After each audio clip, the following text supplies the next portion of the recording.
तो chapter 5 scoring subject है। पूछो कैसे, क्योंकि इसमें कोई न्यूमेरिकल्स नहीं है, बहुत ही इजी इजी क्वेश्चंस बनते हैं इससे।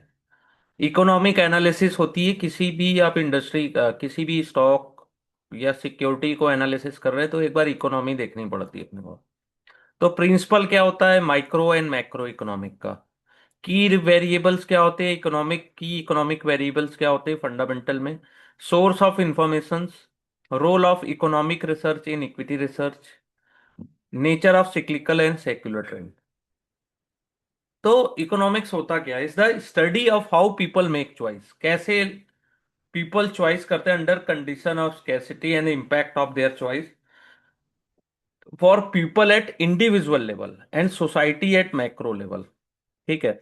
Economic analysis of human behaviour begin with assumption people are rational, they have well defined goal, try to achieve them as best they can।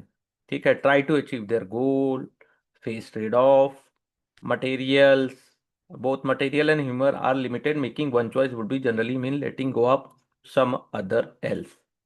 तो ये एक थ्योरी है। ठीक है, प्रैक्टिकल। तो देखो दो टाइप्स होता है, ये एक डेफिनेशन है इकोनॉमी का।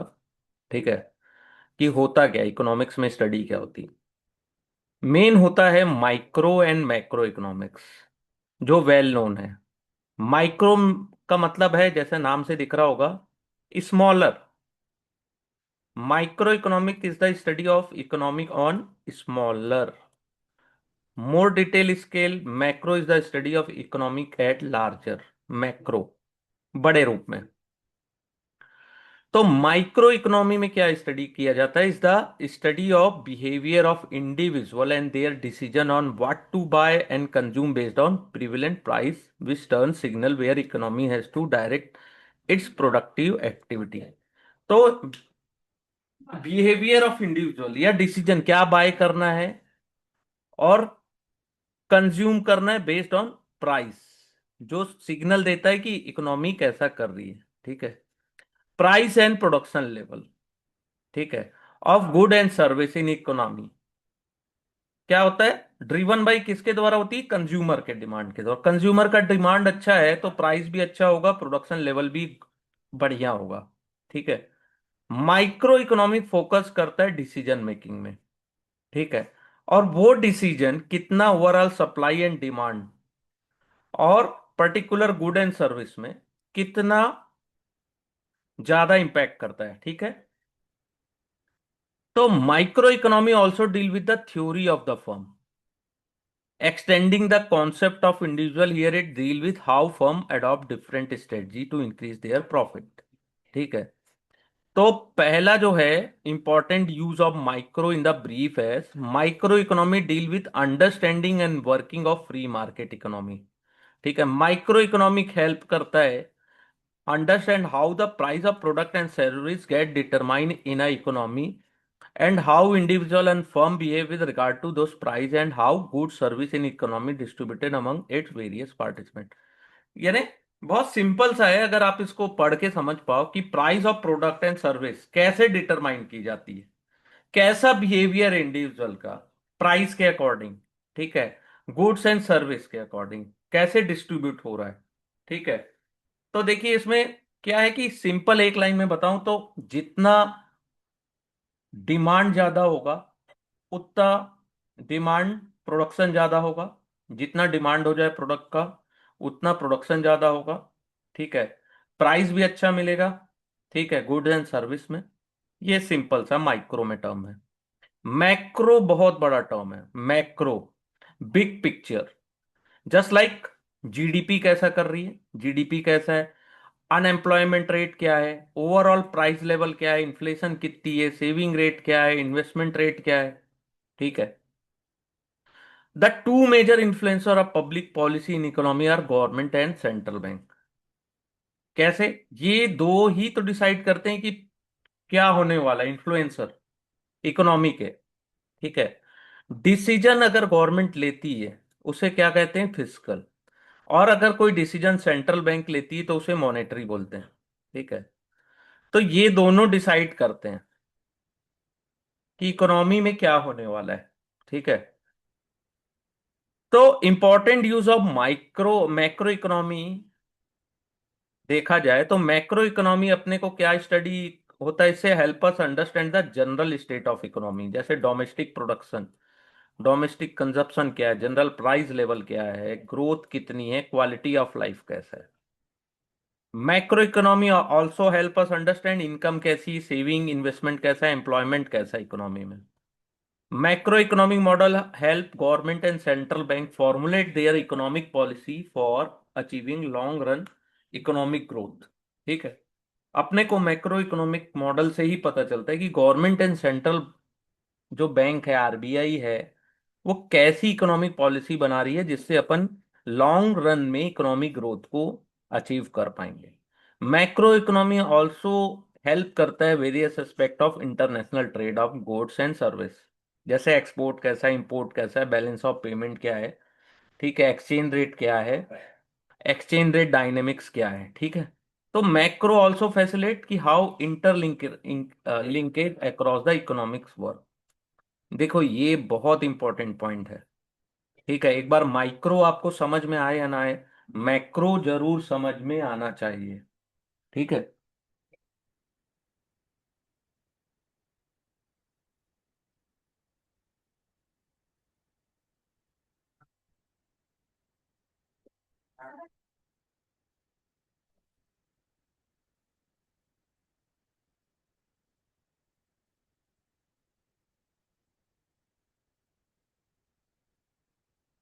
तो नेक्स्ट है कि वेरियस मैक्रो इकोनॉमिक वेरिएबल्स क्या है। ठीक है, गवर्नमेंट और सेंट्रल बैंक जो होती है ना इन एनी इकोनॉमी, ठीक है, वो क्या चाहती है कि इकोनॉमिक प्रमोट हो, स्टेबिलिटी हो, ग्रोथ भी हो। वो कंटिन्यू अटेम्प्ट करते हैं कि इंप्लीमेंट हो पॉलिसीज, अनएम्प्लॉयमेंट रेट लो हो, ठीक है, प्राइस में स्टेबिलिटी हो विथ लो इन्फ्लेशन, और ग्रोथ भी मिलते रहे इकोनॉमिक आउटपुट में। ठीक है, उनकी हमेशा इंटेंशन क्या रहती है, एफर्ट क्या रहती है पॉलिसी मेकर्स की। ठीक है, लेकिन इकोनॉमी क्या होता है,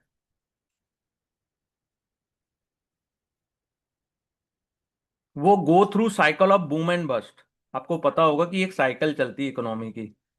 ठीक है, रिसेशन भी आता है, बूम भी आता है। ठीक है, बोलते हैं बहुत अच्छा कर रही इकोनॉमी, इस टाइप की भी बातें होती हैं। लेकिन कौन है जिम्मेदार, क्या, कितनी इंटेंशन होती है गवर्नमेंट, कितनी मेहनत करती है आरबीआई।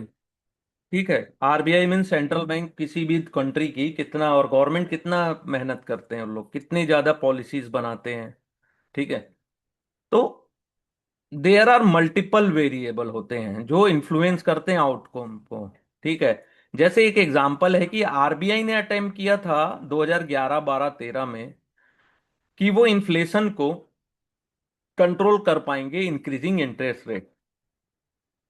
ये एक स्टैंडर्ड पॉलिसी है, मीन्स कभी भी आपको लगे इन्फ्लेशन हाई है तो रेट ऑफ इंटरेस्ट को इंक्रीज कर दिया जाता है। ठीक है, जिससे क्या होता है कि इन्फ्लेशन रिड्यूस हो जाती है। लेकिन ऐसा नहीं हुआ। ठीक है, फूड प्राइस रिमेन हाई। ठीक है, और पॉलिसी मेकर जो होते हैं कोई भी कंट्री के, वो डिफरेंट रूट यूज करते हैं लेकिन उनका गोल सेम रहता है। ठीक है, कि इकोनॉमी को, यानी कि ओवरऑल इकोनॉमी स्टेबल रहे, ग्रोथ बनी रहे उसमें। ठीक है, बहुत वास्ट सब्जेक्ट है इकोनॉमी, एक वर्कबुक में कंप्लीट नहीं हो सकता ये। लेकिन जितनी चीजें एग्जाम से रिलेटेड है उसे तो अपन कवर कर सकते हैं। जैसे नेशनल इनकम सबसे इंपॉर्टेंट है, यहां से हमेशा क्वेश्चंस बनते हैं। ठीक है, नेशनल इनकम से क्या समझ में आता है कि economy, national income of economy defined through a variety of measure such as gross GDP, GNP, GDP gross domestic product, और ग्रॉस नेशनल प्रोडक्ट। ठीक है, computation of this number is humongous task in term of data collection and processing. ठीक है, तो national income को major कैसे किया जाता है, पहला होता है प्रोडक्ट मेथड, इनकम मेथड और एक्सपेंडिचर मेथड। ये तीन मेथड से डिसाइड होता है सर। ठीक है, ये तीन मेथड से आपको समझ में आएगा कि नेशनल इनकम निकाली कैसे जाती है, और इसको आप शॉर्टकट में पढ़ के जाओगे आपको एग्जाम में कंफ्यूजन होगा, तो ये बुक से पढ़ो आप। तो पहला होता है प्रोडक्ट मेथड। ठीक है। प्रोडक्ट मेथड, इनकम मेथड या एक्सपेंडिचर मेथड कभी भी इंडिविजुअल भी एमसीक्यू में पूछा जा सकता है। तो प्रोडक्ट मेथड में क्या होता है कि नेशनल इनकम मेजर की जाती है aggregated flow of good and service in economy from different sector. वो कौन से सेक्टर है? Agriculture, industry and service. ठीक है। Aggregated flow of good and service from these sectors. Economy calculated money value of all final good and service produced in economy during a specified period. Final good and service को ही calculate करते हैं money value में। ठीक है। Final goods refer to only those good which are consume by economic participant. ठीक है। उसको आगे फर्दर प्रोडक्शन के लिए नहीं भेजना, जो फाइनल है वो फाइनल है। ठीक है। प्रोडक्ट मेथड जो होता है वो डील करता है इकोनॉमिक सेक्टर वाइज। ठीक है। यहाँ पे देखा आपने एग्रीकल्चर, इंडस्ट्री और ये। और the total output of economy is computed as sum of output of various sector. तीनों सेक्टर को मिला के सम करके वहां से निकाला जाता है। सेकंड होता है इनकम मेथड। इनकम मीन्स कि कितने पैसे कमा रहे हो आप। ठीक है। एग्रीगेट इनकम कितनी है इंडिविजुअल की इकोनॉमी में। ठीक है। जैसे रॉबर्ट की उसकी ऑथर है, आप जानते होंगे कि उन्होंने क्या लिखा है, work whole working population in world is four broad category, चार कैटेगरी में। एम्प्लॉय, प्रोफेशनल, एंटरप्रेन्योर और इन्वेस्टर्स। एम्प्लॉयज को क्या मिलता है? Veg and salary. प्रोफेशनल कहाँ से इनकम जनरेट करते हैं? On their service. And entrepreneur earn profit from their undistributed corporate profit या प्रॉफिट से। ठीक है। इन्वेस्टर जो कैपिटल लगाते हैं उसके उससे, और जो मान लीजिए रेंट दिया है उन्होंने अपने लैंड को, वहां से वो रिटर्न जनरेट करते हैं। ठीक है। और सम ऑफ दिस इनकम, इसे बोलते हैं national income of the economy. ठीक है। ये इनकम मेथड से निकाला जाता है। ये बहुत इंपॉर्टेंट है। एक एक लाइन, अगर एक एक वर्ड को अगर आप स्किप करते हो तो हो सकता है आपको एग्जाम में ज्यादा समझ में ना आए। तो देखना। थर्ड होता है एक्सपेंडिचर्स। कितना आपने कंज्यूम किया। ठीक है। कंजप्शन कितना है। ठीक है। कंजप्शन, देखिए कंज्यूमर इन इकोनॉमी तीन टाइप के होते हैं। एक होता है इंडिविजुअल, कॉर्पोरेट और गवर्नमेंट। ठीक है। जैसे एक economy would also have export and import. ठीक है।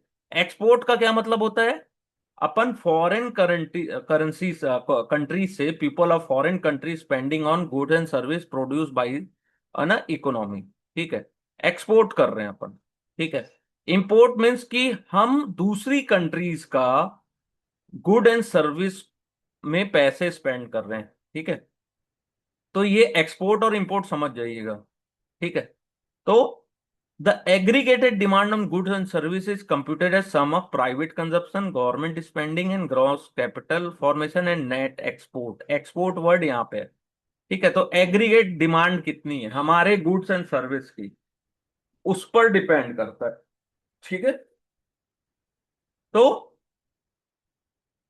तीनों जो मेथड अपन ने देखे, तो तीनों स्टैटिक्स जो हैं, तीनों अपन ने जो देखा, प्रोड्यूस सिमिलर रिजल्ट, लेकिन थोड़े से डिफरेंस होते हैं। ठीक है। थोड़ा सा स्टैटिक्स में डिफरेंस होता है। ठीक है। नेशनल इनकम सबसे इंपॉर्टेंट स्टैटिक्स है कंट्रीज के लिए। ठीक है। इससे क्या समझ में आता है कि level of economic welfare and growth. आपको अगर मैं बता दूं कि किसी कंट्री की इनकम ज्यादा है तो आपको क्या समझ में आएगा कि इकोनॉमी वहां अच्छा कर रही है, वेलफेयर अच्छा है, ग्रोथ अच्छा है। Overall performance of country during a given financial year बहुत अच्छी है। ठीक है। पर कैपिटा इनकम अच्छी है, average income earn by each individual in economy अच्छी, यानी कि बढ़िया है, बेटर है ऑफ स्टैंडर्ड ऑफ लिविंग। ठीक है। Per capita income, not the national income, is better measure for standard of living of country. ठीक है। नेशनल इनके इनकम में इंक्रीज और फास्टर इंक्रीज इन पॉपुलेशन। ठीक है। ये लाइन याद रखिएगा। पर कैपिटा से अपन क्या मेजर करते हैं? Standard of living in a country, not a national income. ठीक है। नेशनल इनकम इंक्रीज भी हो सकती है और फास्टर इंक्रीज पॉपुलेशन में रिड्यूस इन पर capita income, which mean standard of living in country has gone down. ठीक है। जितनी हायर पर कैपिटा इनकम होगी उतना ज्यादा हायर स्टैंडर्ड होगा लाइफ में। ठीक है। तो दूसरा होता है distribution of income among constituent of economy, यानी इनकम और नेशनल मेथड से क्या कंप्यूट करते हैं अपन। Understand how the national income is distributed among various constituent, जैसे एम्प्लॉयज को, प्रोफेशनल को, एंटरप्रेन्योर और इन्वेस्टर्स को। ठीक है। The product method identify which sector is primary contributor of company GDP. Product method से क्या समझ में आता है कि प्राइमरी कंट्रीब्यूशन किसका है। ठीक है। जैसे service sector 60% of India GDP का है। ठीक है। इंडिया जीडीपी का जो मेन जो है वो सर्विस सेक्टर होता है। ठीक है। ये भी क्वेश्चन आता है कई बार कि सबसे ज्यादा वेटेज किसका है इंडिया इंडिया की जीडीपी में, तो सर्विस सेक्टर का है। ठीक है। ठीक है, एट फैक्टर कॉस्ट। ठीक है। तो ये चीज याद रखिएगा, डिस्ट्रीब्यूशन। थर्ड होता है support of fiscal and monetary policy. अगर अपने को पता है कि नेशनल इनकम कैसा है, तो अपने को क्या होता है कि फिस्कल एंड मॉनेटरी पॉलिसी बनाने में, रिक्वायर मेजर लेने में बहुत हेल्प मिलती है। ठीक है। नेक्स्ट है सेविंग एंड इन्वेस्टमेंट। ये पहले भी देखा हुआ है। ठीक है। जैसा अपन ने पहले भी देखा है कि इकोनॉमी में तीन लोग हैं, individual, corporate and government. Saving क्या होता है? Income over expense. इनकम मेरी 100 रुपए, एक्सपेंस मेरे 60 रुपए हैं, तो जो बचा हुआ पैसा है वो मेरा सेविंग है। तो सेविंग ऑफ इंडिविजुअल कहते हैं, किसको कहते हैं? Personal saving. सेविंग अगर कॉर्पोरेट करे तो उसे कॉर्पोरेट सेविंग कहते हैं, और गवर्नमेंट की सेविंग को, ठीक है, and saving of government is public saving कहा जाता है। ये भी याद रखेगा। ठीक है। इंडिविजुअल और कॉर्पोरेट को एक साथ क्लब करके प्राइवेट सेविंग कहा जाता है। ठीक है। इकोनॉमिक्स इकोनॉमिक्स जो होते हैं वो arrive at national saving by summing saving of three constant, personal, corporate and public. ये भी इंपॉर्टेंट है। मैं क्यों एक एक चीज पढ़ा रहा हूँ, इतनी मेहनत कर रहा हूँ, क्योंकि आप लोग कोई पॉइंट छोड़ मत देना। ठीक है। तो आप एज अ गवर्नमेंट क्या करती है? इन्वेस्टमेंट कहाँ करते हैं? इक्विटीज में, बॉन्ड्स में, गवर्नमेंट सिक्योरिटीज में, और other to transfer the fund from saver to user. तो गवर्नमेंट और सेंट्रल बैंक हमेशा फोकस करती है कि आपको बढ़िया इफेक्टिव और इफिशिएंट फाइनेंशियल मार्केट प्रोवाइड किया जाए, जो ट्रांसपेरेंट रहे, वहां पे वाइड रेंज ऑफ प्रोडक्ट रहे, इजी ऑफ कन्वर्जन रहे, सिंपलिसिटी इन ट्रांजेक्शन रहे। ठीक है। सेफ हो, लो कॉस्ट हो, ट्रांसपेरेंट हो। तो ये पॉइंट यहां से, ये बहुत इंपॉर्टेंट है। ठीक है। Higher level of saving, higher level of conversion of saving in investment, ये बहुत अच्छा होता है किसी भी इकोनॉमी के लिए। तो जितना हम मार्केट में इन्वेस्ट करते हैं, तो क्यों कहा जाता है कि मार्केट अच्छा कर रहा है यानी कि इकोनॉमी भी अच्छा कर रही है? देखो ये है रीजन। जितना अपन सेव करेंगे उतना ही ज्यादा इन्वेस्ट करेंगे। नेक्स्ट होता है इन्फ्लेशन, महंगाई। एक होता है कंज्यूमर और एक होता है होलसेल प्राइस और इंटरेस्ट रेट। ठीक है। क्या कहते हैं अपन कि कोई चीज महंगी हो जा रही है। ठीक है। जैसे क्या होता है, आज मैं कोई चीज 1000 में ले रहा हूं, तो दो दो साल बाद वो चीज 1000 में मिलेगी कि नहीं मिलेगी? हो सकता है 1200 में मिले, तो क्या बोलेंगे? इन्फ्लेशन, महंगाई बढ़ गई है। जैसे आज मैं किसी 1000 रुपए को एक ड्रॉर में रख देता हूं, एक साल बाद उसको निकालता हूं, तो उस 1000 रुपए की वैल्यू सेम रहेगी क्या? नहीं, थोड़ा सा कम हो सकता है। उससे मैं कुछ कम ही सामान खरीद पाऊंगा। ठीक है। लेकिन हाउ मच लेस, 1000 रुपए कितना कम हुआ? तो मान लीजिए उसे अपन जो कैलकुलेट करते हैं वो इन्फ्लेशन, जैसे 1000 रुपए। ठीक है। तो कितना कम हुआ? जैसे 1000 रुपए की चीज है, अब 1200 में मिलने लगी, तो 200 रुपए जो पड़ा एक साल में, वो 20% इन्फ्लेशन में काउंट हुआ। या आज 1000 रखा हूं, 5 साल बाद वही 1000 रुपए की चीज 1500 रुपए में, 1500 में मिल रही। इसका क्या मतलब है? इन्फ्लेशन पीक पे चला गया। ठीक है। एक ये समझाने के लिए होता है। तो इन्फ्लेशन दो टाइप से होते हैं, कॉस्ट बाय डिमांड पुल और कॉस्ट पुश। डिमांड पुल में क्या होता है कि price of goods and service because demand being excess of available supply. ठीक है। इसे बोलते हैं डिमांड पुल इन्फ्लेशन। ठीक है। डिमांड ज्यादा है, सप्लाई कम है, तो प्राइस इंक्रीज होते जाती है। ठीक है। Increase in price because of increase in input cost, उसका बनाने का जो कॉस्ट है, इनपुट कॉस्ट, वो बढ़ गया, तो उसे बोलेंगे कॉस्ट पोस्ट इन्फ्लेशन। ये क्यों होता है? इस इसे डिफ्यूज करने के लिए पॉलिसी मेकर बहुत सारे मेजरमेंट लेते हैं कि डिमांड को रिड्यूस किया जाए और सप्लाई को इंक्रीज किया जाए। ठीक है। ये काम करते हैं ये policy measurements, makers mean government और आरबीआई।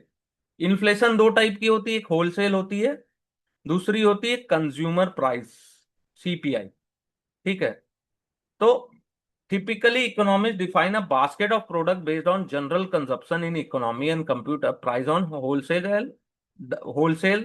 price और रिटेल प्राइस, तो उसको डब्ल्यूपीआई और सीपीआई बोलते हैं।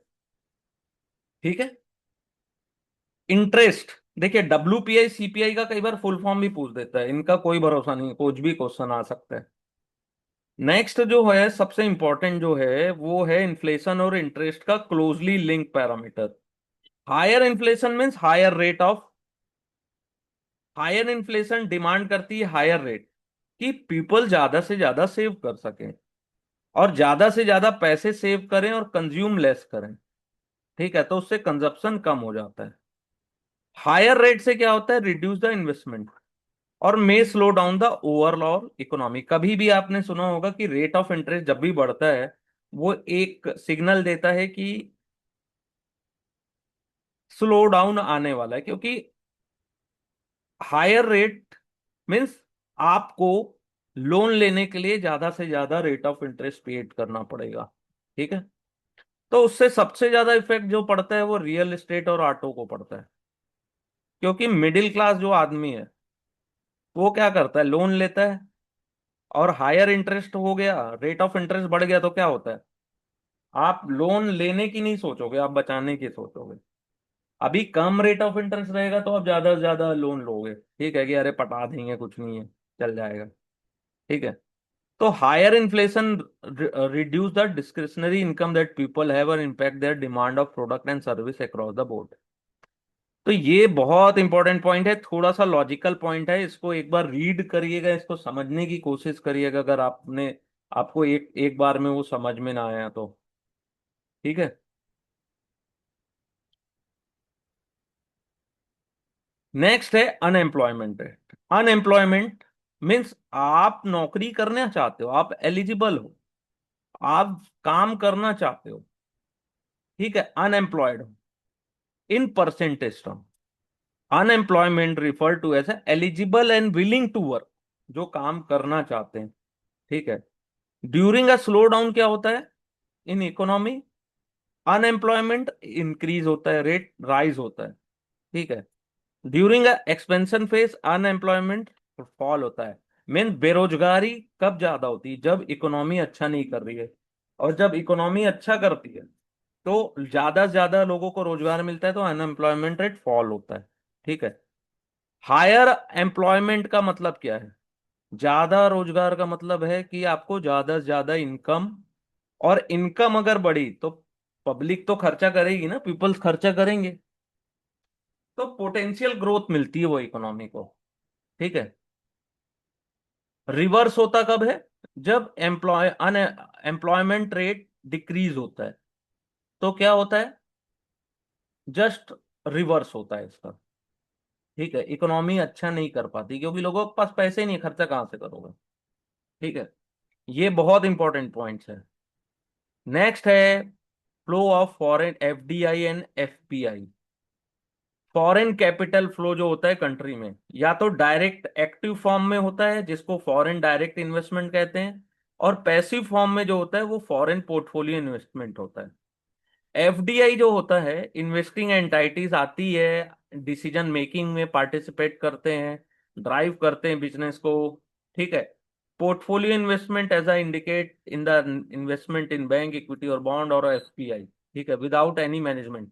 जो पोर्टफोलियो इन्वेस्टमेंट होता है वो होता है एफपीआई के द्वारा, इनडायरेक्टली। ठीक है, वो पार्टिसिपेट नहीं करते मैनेजमेंट।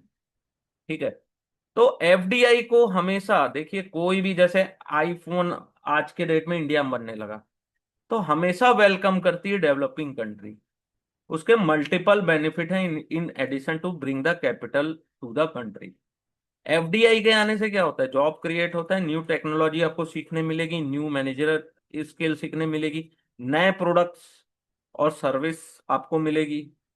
एफडीआई एक बार आती है तो इतनी आसानी से जाते नहीं है, वो स्टेबल होते हैं, स्टेबल मनी और लॉन्ग टर्म नेचर होते हैं।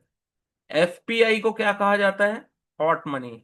उनको जब सही नहीं लगा, आपके कंट्री में सही नहीं लग रहा है कि रिटर्न नहीं मिल रहा है, तो वो पैसे खींच लेंगे। ठीक है, जिससे सिस्टमेटिक रिस्क इकोनॉमी में आ जाता है, जिसे मार्केट रिस्क भी कहा जाता है। ठीक है। अब देखिए नेक्स्ट इंपॉर्टेंट जो है वो फिस्कल पॉलिसीज है। फिस्कल पॉलिसीज मींस गवर्नमेंट बनाती है फिस्कल पॉलिसीज, हमेशा याद रखना, जो डील करते हैं रेवेन्यू और एक्सपेंस से। Fiscal measure are important in any economy, क्योंकि when government change the measure of its income and expenditure, income क्या होती है गवर्नमेंट की, टैक्स से। Expenditure means education, health care, police, military को पैसा देना, force, interest on borrowing, administrative machinery, welfare, तो ये इनके खर्चे हो गए। ठीक है। जितना ज्यादा खर्चा बढ़ाती है गवर्नमेंट, जितना खर्चा करेगी उतना इकोनॉमी के लिए अच्छा होता है। ठीक है। Budget excess of government expenditure over its revenue in a specific year, उसको फिस्कल डेफिसिट बोलते हैं। ठीक है। मीन्स आपका खर्चा ज्यादा है, ठीक है, एक्सपेंडिचर ज्यादा है, और आपको रेवेन्यू कम मिली। इसे जनरली डिफाइन करते हैं जीडीपी के परसेंटेज टर्म में, परसेंटेज ऑफ। ठीक है। फिस्कल डेफिसिट में क्या होता है, bridge by the government through market borrowing, both short term and long term. Large fiscal deficit consequently higher borrowing by the government. ठीक है, जिससे क्या होता है, इंटरेस्ट रेट इकोनॉमी में बढ़ जाता है, और कॉरपोरेट को, जो बड़े प्लेयर्स है कंपनीज, उनको पैसे बोरो करने में डिफिकल्टी होती है। तो higher interest rate environment is detrimental है, बहुत खराब है किसी भी देश के लिए। ठीक है, किसी भी इकोनॉमी के लिए हायर इंटरेस्ट रेट हमेशा खराब होता है। ठीक है। तो country has trade and other contract with entity abroad which result in receipt and payment of fund. एक कंट्री क्या होता है, दूसरे जगह भी, दूसरे कंट्री से भी उनका रिसिप्ट एंड पेमेंट का एक कॉन्ट्रैक्ट रहता है। तो इंक्लूड क्या होता है, पेमेंट ऑफ इंपोर्ट, पेमेंट मिलेगा, आपको देना है, और एक्सपोर्ट यानी रिसिप्ट करना है। ठीक है, receipt of export, interest, dividend receive paid, और अदर ट्रांसफर फ्रॉम अब्रॉड। तो करंट अकाउंट क्या होता है, ये डिफरेंस होता है, करंट अकाउंट बैलेंस जो होता है वो डिफरेंस होता है between the receipt and the payment. जो कंट्री करंट अकाउंट सरप्लस होती है, रिसिप्ट ज्यादा है और पेमेंट कम है, ठीक है, उसको सरप्लस बोलते हैं। और डेफिसिट किसको बोलते हैं, करंट अकाउंट डेफिसिट, जिसकी रिसिप्ट कम है, पेमेंट ज्यादा है। ठीक है। हायर फिजिकल डेफिसिट यानी कि आप करंट अकाउंट डेफिसिट हो, तो वो lack of competitiveness in trade होता है, एक्सेसिव कंजप्शन होता है, नेगेटिव कमेंट्री ऑन इकोनॉमी होता है। ठीक है। हायर सीएडी से क्या होता है, जो आपका नेशनल करेंसी है वो वीक हो जाता है रिलेटिव टू अदर करेंसी। ठीक है। उससे क्या होता है, इंपोर्ट ज्यादा एक्सपेंसिव हो जाता है। ठीक है। Will affect the productivity of economy as capital goods. ठीक है। It reduce the creditworthiness of nation and make borrowing more expensive. तो ये पॉइंट बहुत इंपॉर्टेंट है, इसको समझिएगा। सीएडी, सीएडी बहुत सुनते हैं अपन न्यूज़पेपर में, करंट अकाउंट डेफिसिट इतना है, करंट अकाउंट बहुत सुनते हैं ना, सीएडी टर्म्स। तो डेप्रिसिएटिंग करेंसी क्या होती है, अगर आपको पेमेंट ज्यादा देना है तो क्या होगा, आपका जो जो करेंसी है वो भी वीक होगा। ठीक है। तो एक्सपोर्ट जो रहता है ना, वो भी आपका ज्यादा कॉम्पिटिटिव हो जाता है। ठीक है। और और ज्यादा नैरो हो जाता है डेफिसिट आपका। तो country is seen as a attractive investment, जहां capital inflow in a form of FDI and portfolio inflow will offset the CAD. ठीक है। और प्रोटेक्ट करे करेंसी फ्रॉम डिवैल्यूएशन। तो आपको एनी हाउ आपकी करेंसी बचानी ही बचानी है। ठीक है। तो ये चीज याद रखिएगा, थोड़ा डिफिकल्ट टर्म है ये, इस पे ज्यादा फोकस करिएगा। लेकिन ये जितनी चीजें मैंने अभी आपको डिटेल में बताई है, यहां से क्वेश्चन आते हैं। एक्सपेंडिचर्स क्या है कि इनकम कहाँ से होती है गवर्नमेंट की, टैक्स से, इंटरेस्ट एंड डिविडेंड इनकम। ठीक है। और क्या होता है, आपको पैसे और कहाँ से मिलते हैं, बोरो कर लिए या तो अपने असेट्स को सेल कर दिया। ठीक है। गवर्नमेंट हमेशा ट्राई करती है कि इनफ्लो एंड आउटफ्लो को बैलेंस कर सके। तो फिस्कल पॉलिसी तीन टाइप की होती है, पहले याद रखिए। न्यूट्रल, जहां इनकम और एक्सपेंस दोनों इक्वल है। ठीक है।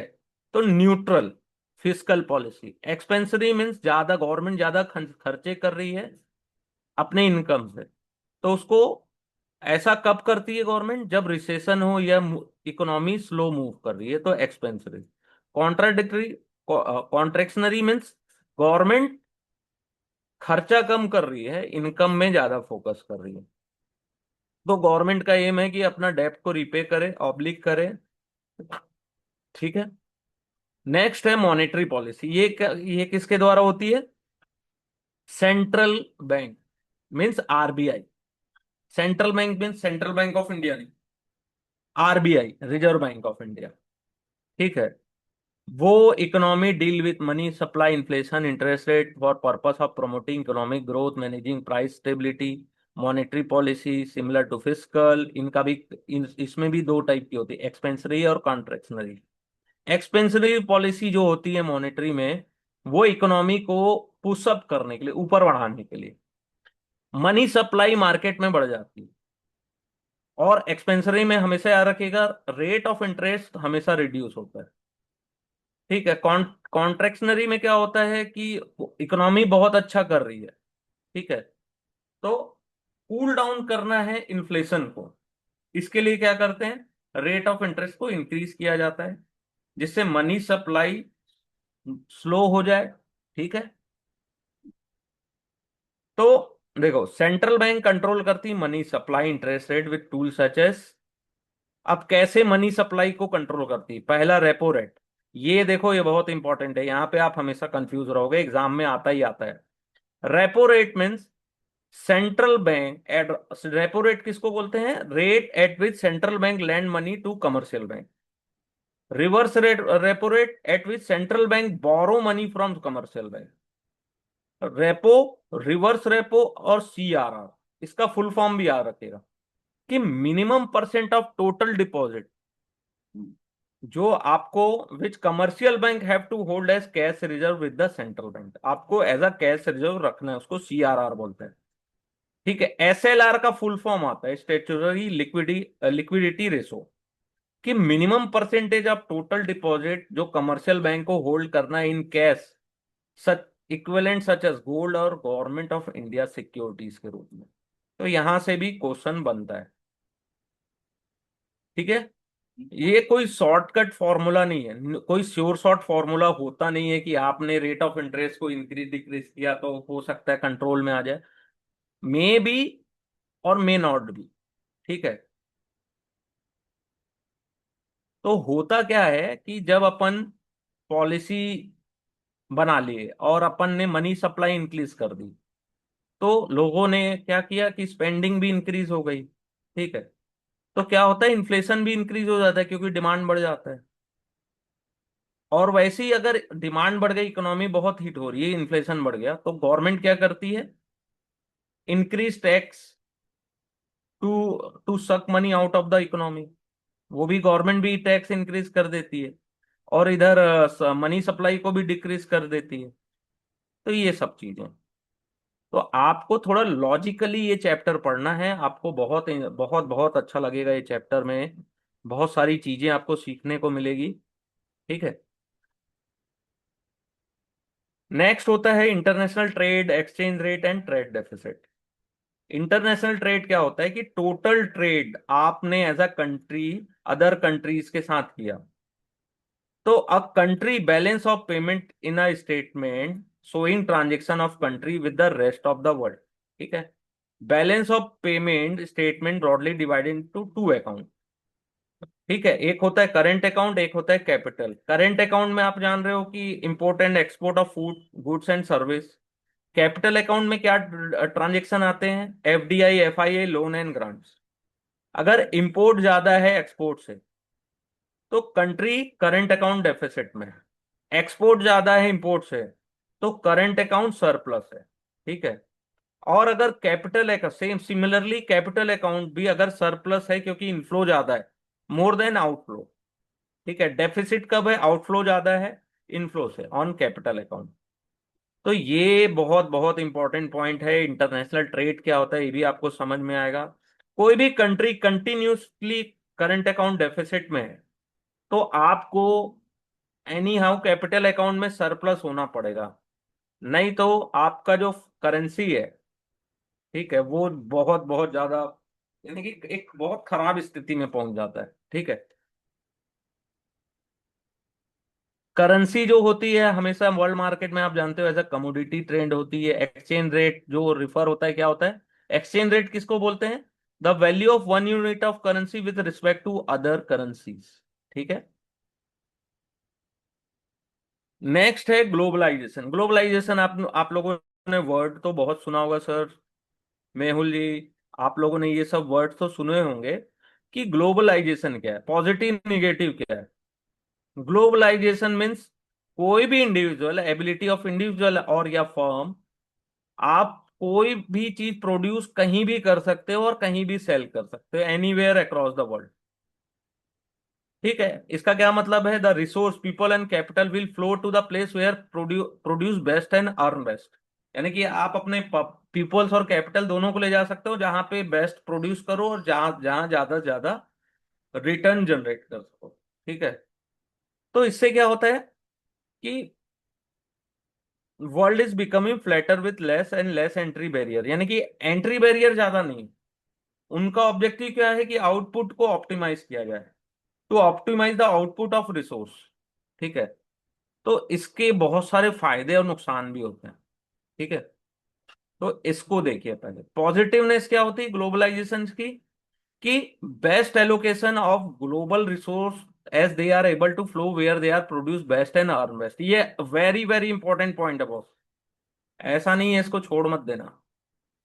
तो इससे क्या होता है? बेस्ट एलोकेशन कर सकते हो। Integration of developing country with develop world, यानी कि आप as a developing developing economy develop world से इंटीग्रेट हो। आपके पास ज्यादा अपॉर्चुनिटीज है कि लर्न कर सकते हो, ज्यादा सीख सकते हो, ग्रो कर सकते हो, एक्सेस कर सकते हो new product and service, new technology को एक्सप्लोर कर सकते हो। ठीक है। Benefit of end consumer through global competition क्या है? Which encourage creativity and innovation and keep price for good and service under check. ठीक है। कंपटीशन हाई हो जाता है, इनोवेशंस ज्यादा से ज्यादा, ग्लोबल कंपटीशन बढ़ गया, क्रिएटिविटी, इनोवेशंस, आपने देखे होंगे आज कितना कंपटीशन है। ठीक है। ग्रेटर एक्सेस, आपको क्या मिल रहा है? Form of art, movie, music, food, clothing. ठीक है। निगेटिव क्या है? Increase divide between rich and poor, अमीर और अमीर, गरीब और गरीब, गरीब होते जा रहा है। Competition result is the survival of fittest, जो फिट है वही सरवाइव कर पाएगा। और जॉब क्या होते हैं? ये ज्यादा कॉम्पिटिटिव कंट्रीज में move to the most competitive countries with less competent talent. ठीक है, मे बी लेफ्ट आउट, आपके पास टैलेंट नहीं है, आप रह जाओगे। ठीक है। Integrated economy means problem in world part, अगर एक भी कहीं दुनिया में कहीं प्रॉब्लम हुई, इसका यह मतलब है कि पूरी दुनिया की इकोनॉमी खत्म हो एक बार में। जैसे यूएस में 2008 में जो क्रेडिट क्राइसिस हुआ था उसके कारण पूरी दुनिया की इकोनॉमी को इफेक्ट पड़ा था। ठीक है। तो ये तो हमेशा आता ही है क्वेश्चन, पॉजिटिव एंड नेगेटिव। ठीक है। नेक्स्ट है role of economic analysis, analysis in fundamental. अब तो आपको इतना समझ में आ गया कि क्या क्या टर्मिनोलॉजी है। की फोकस एरिया क्या होना चाहिए as a fundamental analysis is whether और how much is the business likely to grow और श्रिंक। ठीक है। और while it may depend lot on execution by the company and its management, overall external environment is also critical factor. Economic analysis help करता है understand what is happening to the external environment, how it is likely to affect the particular business. ठीक है। Studying the GDP growth can help the understand GDP कैसा कर रही है, पहला चीज। तो अपने को समझ में आता है कि ओवरऑल इकोनॉमी कैसा करने वाली है। मॉनेटरी पॉलिसीज कैसी है, फिस्कल पॉलिसीज अगर अपन समझ पाते हैं तो अपने को ये समझ में आता है कि आने वाले टाइम में कितना इकोनॉमी को फर्दर ग्रोथ मिलेगा। ठीक है। Interest rate, inflation, public expenditure, fiscal deficit से क्या हेल्प मिलती है कि future direction monetary and fiscal policies का कैसा होगा। ठीक है।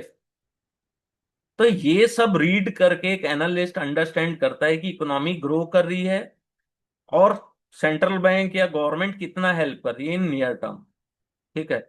इकोनॉमी अगर श्रिंक कर रही है तो knowing the level of inflation और help us understand whether there is enough room for central bank to increase liquidity. तो ये सब अपने को समझना पड़ता है कि सेंट्रल बैंक के पास कुछ है पॉइंट्स की बस फोन गया तो हो गया, ऐसा नहीं। Central bank money supply increase करेगी, इंटरेस्ट रेट डिक्रीज करेगी, लेकिन कैसे। अगर आप यूएस की बात करो तो यूएस में आप देखिएगा फेड रेट की जो मीटिंग होती है, तो देखना जब उनकी मीटिंग होती है या उनका डिसीजन आने वाला होता है तो मार्केट कैसे बिहेव करता है। ठीक है। तो उसको भी समझना एज अ एनालिस्ट बहुत जरूरी है। एटलीस्ट आपको ये तो पता होना चाहिए कि फिजिकल डेफिसिट या रेट ऑफ इंटरेस्ट रेट से क्या फर्क पड़ने वाला है पूरी दुनिया के मार्केट को। ठीक है। Analysts also develop understanding like this. He can understand how the future trajectory of economy is likely to affect the specific industry. यानी कि कोई इकोनॉमी के को अफेक्ट होने से स्पेसिफिक इंडस्ट्री को कितना अफेक्ट पड़ेगा। इकोनॉमी खराब हो गई तो कौन सी इंडस्ट्री को सबसे ज्यादा नुकसान पहुंचेगा और कौन सी इंडस्ट्री जो सेफ रहेगी। ये अपन कल की क्लास में कंटिन्यू करेंगे। यहां तक अच्छे से पढ़ लो।